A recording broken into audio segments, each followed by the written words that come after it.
پہلے پہلے مسجد میں پہنچنا ضروری ہے۔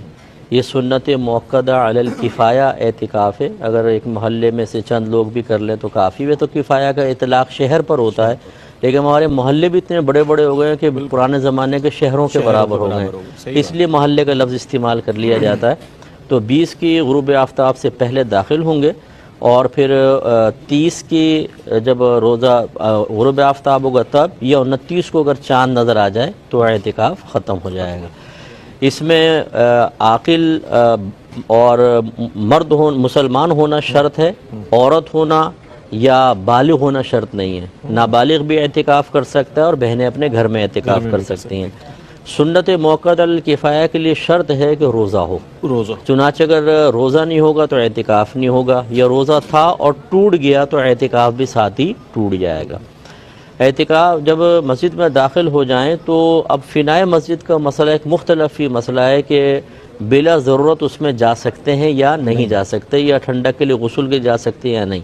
تو اس میں اکثر علماء یہی کہتے ہیں کہ نہ جائیں، کچھ علماء کہتے ہیں جا سکتے ہیں، اور ہم بھی اس کی اجازت دیتے ہیں کہ جا سکتے ہیں، اس سے اعتکاف فاسد نہیں ہوگا، لیکن حتی الامکان کوشش کریں کہ روح اعتکاف حاصل کرنے کے لیے بلا ضرورت وہاں پر نہ جایا جائے۔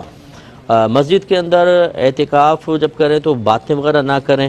اس میں آپ اذان دے سکتے ہیں، اس میں آپ کوئی چیز دینی پروگرام اگر بغیر آواز کے کوئی یوٹیوب اس پہ دیکھنا چاہیں اسکرین پہ دیکھ سکتے ہیں۔ اس کے علاوہ قرآن پاک کی تلاوت، مختلف نوع کے عبادات اختیار کریں، اور بہنیں جو ہیں وہ اپنے مسجد بیت میں اعتکاف کریں گی۔ جس طرح ایک معتکف مسجد سے باہر نکلے تو اعتکاف بلا ضرورت باہر نکلے تو فاسد ہو جاتا ہے، ایسی وہ اپنے کمرے سے باہر نکلیں گی تو اعتکاف فاسد ہوگا۔ وہ اپنی ضرورت کے لیے تو جا سکتی ہیں، اپنا کھانا بنانا کوئی نہیں بنانے والا ہو یا واش روم ہے تو، لیکن گھر بھر کے کام کے لیے نہیں نکل سکتی، اعتکاف فاسد ہو جائے گا۔ اور کرائے کے گھر میں رہنا یہ کوئی زکوٰۃ کے ان کے لینے کے جائز ہونے کے لیے دلیل نہیں ہے۔ اصل یہ ہے کہ نصاب ان کے پاس ہے کہ نہیں۔ اگر بیمار کرائے پر رہتے ہیں لیکن ان کے پاس 7.5 تولہ سونا یا 52.5 تولہ چاندی یا اتنی مالیت کا کیش یا مال تجارت ہے، یا حاجت اصلیہ سے زیادہ یعنی ضروریات زندگی کے سامان سے زیادہ ان کے پاس کچھ مال ہے تو وہ زکوٰۃ نہیں لے سکتے ہیں۔ اگر یہ ایک تمام مقدار تھوڑی تھوڑی ہے، ان کو ملا کر 52.5 تولہ چاندی کی مالیت بن جائے تب بھی نہیں لے سکتے، اور اگر ان سے کم ہے کہ بالکل بنتا ہی نہیں، اگر کل مال ملا لیں 52.5 تولہ چاندی کے برابر تو پھر وہ بالکل مستحق زکوٰۃ ہیں، وہ لے سکتے ہیں۔ اور یہ بہن نے فرمایا کہ میں بھول جاتی ہوں تو سورہ اخلاص پڑھتی ہوں، کوئی حرج تو نہیں ہے؟ تو اس میں کوئی حرج نہیں ہے، نہ تو سورہ اخلاص کی زیادتی یا کثرت کی بنا پر معاذ اللہ بھول ہے۔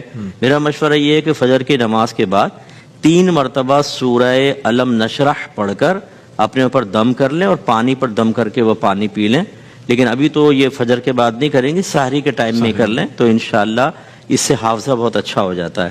اور گولڈ اگر کسی کے پاس ہے تو کیا ان کے بچوں کو فطرہ دے سکتے ہیں کہ نہیں؟ دیکھیں، اگر بچے بالغ ہیں اور ان کے پاس مال نہیں ہے تو بالکل دے سکتے ہیں کہ ان کے والد کا غنی ہونا ان پر اثر انداز نہیں ہوگا، لیکن اگر نابالغ بچے ہیں تو نابالغ بچوں کا حکم والد کا ہی ہوتا ہے۔ اگر والد صاحب غنی ہے تو نابالغ بچے بھی غنی کہلائیں گے، اگر وہ شرعی فقیر ہیں تو نابالغ بچے بھی شرعی فقیر ہی کہلائیں گے۔ تو یہ ذرا فرق دیکھ لیا جائے۔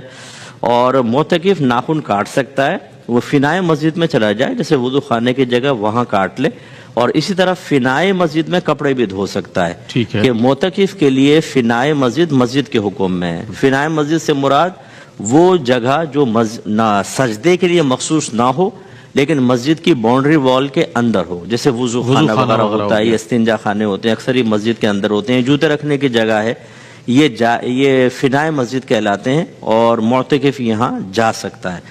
اور تراویح میں یہ کہتے ہیں رغبت کم تھی تو ایک عالمہ نے باجماعت شروع کر دی۔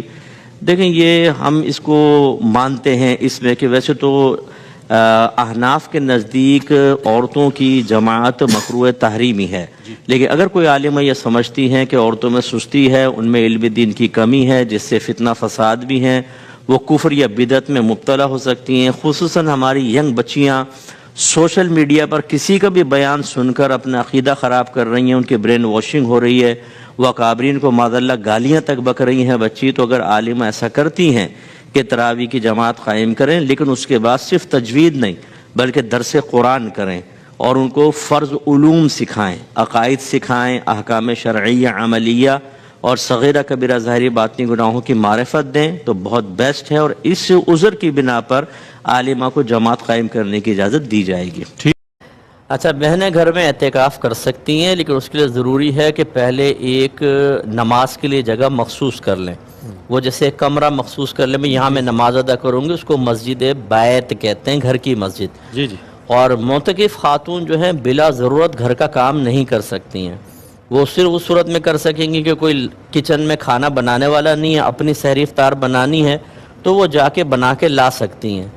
دیگر گھر والوں کی ساری افطار بھی نہیں بنا سکتی، اگر اس کے لیے ٹھہریں گی تو اعتکاف فاسد ہو جائے گا۔ اچھا، اگر کوئی اور گھر میں کام کرنے والا نہیں ہے تو وہ بہن نفلی اعتکاف بیٹھیں، پھر یہ سنت موقدہ والا نہ بیٹھیں، اس کی پابندی سخت ہے۔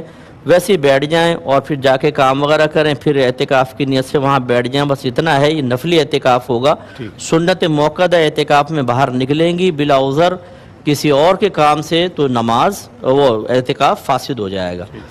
اور یہ کہہ رہی ہیں کان کبھی بند ہوتا ہے کبھی کھلتا ہے، دیگر بیماریاں بھی ہیں۔ اگر تو روزہ رکھنے میں پریشانی تو ہوتی ہے لیکن کوئی بہت زیادہ سخت آپ کے اوپر آزمائش نہیں آتی ہے تو آپ روزہ رکھیں، کیونکہ روزے میں شفا رکھی ہے اللہ تعالیٰ نے۔ سبحان اللہ۔ آپ یہ کامل یقین کے ساتھ رکھیں، بیزاریت کے ساتھ نہیں، کوفت کے ساتھ نہیں، اللہ تعالیٰ اس کی برکات آپ کو عطا فرمائے گا۔